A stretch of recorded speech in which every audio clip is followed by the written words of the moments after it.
Je suis née à Miami pendant la saison des pluies. C'était l'heure de la sieste. Pendant que ma mère hurlait et peinait, que son souffle au cœur lui faisait perdre connaissance chaque fois qu'elle essayait de m'expulser de son ventre, et que ses os, désespérément, travaillaient à m'ouvrir une voie de sortie entre ses cuisses, dehors il pleuvait. Le ciel était noir, les vents soufflaient, les arbres pliaient et parfois se brisaient sous leur force. Le tonnerre et les éclairs remplissaient l'univers. Tous les tapos de Arir Hey sont là, fit remarquer ma grand-mère paternelle, soulignant ainsi l'appartenance de cet enfant aîné à sa famille. La pluie couvrait les bruits de la ville de Papeete et obligeait chacun à rester chez soi. Maman ne savait pas où était mon père.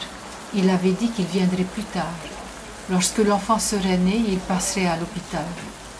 Il avait espéré un garçon. Son fils allait porter son nom et ses prénoms. Pour une fille, il n'avait rien prévu. Maman décida alors de m'appeler, comme le temps en ce jour, Teua, la pluie. Ma grand-mère me donna son prénom, Teari Maramatea, un nom qui lui venait de ses ancêtres et qui ne pouvait être porté que par les descendants de cette famille Arir Hey. Je suis née dans une famille métissée. Mon père et ma mère sont tous les deux des métis Omutu. Quand on a grandi dans une famille de métis, on n'a aucun problème avec le métissage. Je n'ai pas, comme j'entends souvent le dire, les fesses entre deux chaises. Mon père est un homme de la mer. J'ai hérité de lui un certain penchant aéré. Mes ancêtres, dans les deux lignées, étaient des voyageurs. À leur instar, je vais d'aventure en aventure.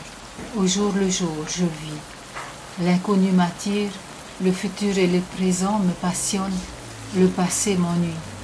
Hélas, considérer le passé avant que ne se dessine le présent m'aurait peut-être inculqué quelque sagesse. La nuit venue, mon père vint voir maman à l'hôpital.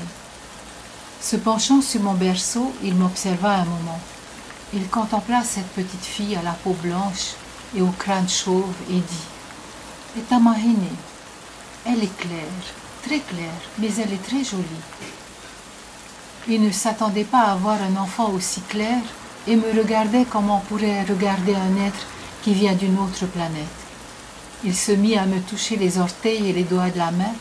Peut-être les comptait-il et vérifiait-il s'il y en avait un en moins ou en trop.